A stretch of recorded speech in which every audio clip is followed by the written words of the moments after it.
I've only got time to turn to the funniest story of the week. Joe Biden is currently holding a democracy summit in southern Africa. That's right, in the very place where the United States and the United Kingdom and France and all the other so-called West supported racist, apartheid, white supremacist states right up until the very end.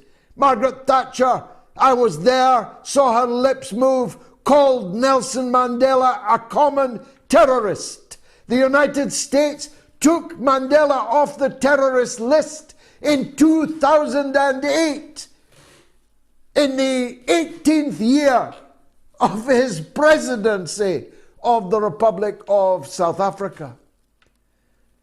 And I got to thinking when I saw a very harrowing picture posted by one of my friends on Twitter earlier this evening. It's a picture that deserves to be seen far more widely. You'll find it on my Twitter feed.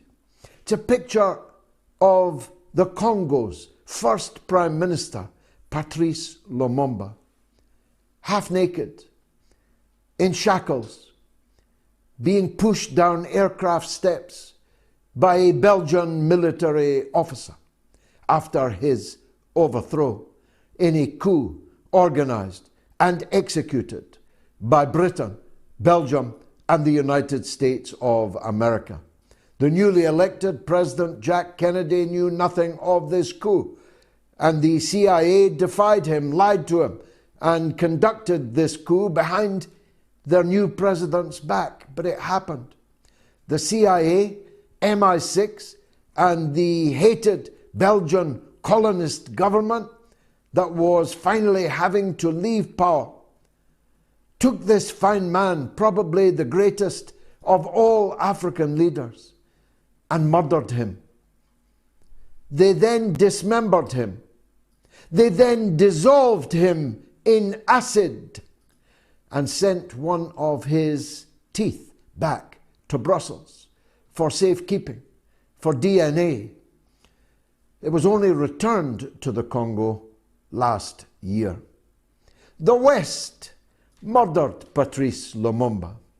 The West helped keep Nelson Mandela in prison for 27 years, most of them on Devil's Island, Robben Island, in the dungeons of apartheid. The West supported racist apartheid rule in the very southern Africa they're now holding a summit in to tell Africans how important their democracy is. There's the picture of the hero Patrice Lumumba being led down the steps of that aircraft to his death, his dismemberment, and his dissolving in acid. You couldn't make it up. And they wonder why Africans are utterly unmoved at their pleas to reject China and Russia and embrace them instead. China never occupied a square inch of Africa. Russia never occupied a square inch of Africa.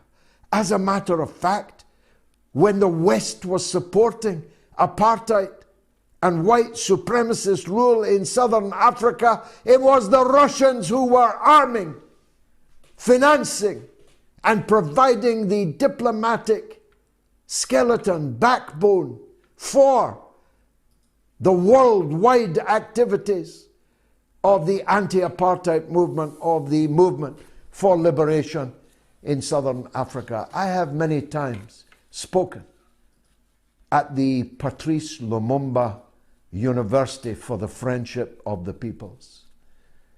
It's not in San Francisco, it's not in London, and it certainly isn't in Brussels. It's in Moscow, it's in Russia. I have been there, spoken there many times. Does that little vignette not explain something to you, the viewers, and the wider public about why the Africans will never hate Russia, will never hate China? China is building roads, railways, terminals, ports, harbours, infrastructure all over Africa. All the so-called West did was loot it and steal even the people of Africa themselves, chain them in the holds of ships, sailed them through the Middle Passage, tossing thousands of them overboard when they died as food for the sharks, and then those lucky enough to reach land were placed as beasts of burden in chains as slaves. You want Africans to support you, Mr. Biden, Mr. Sunak, Miss von der Leyen, Mr. Borrell, the people you just described as the people of the jungle while you sat in your garden. How does your garden grow now, Mr. Borrell? Have you seen the streets of France?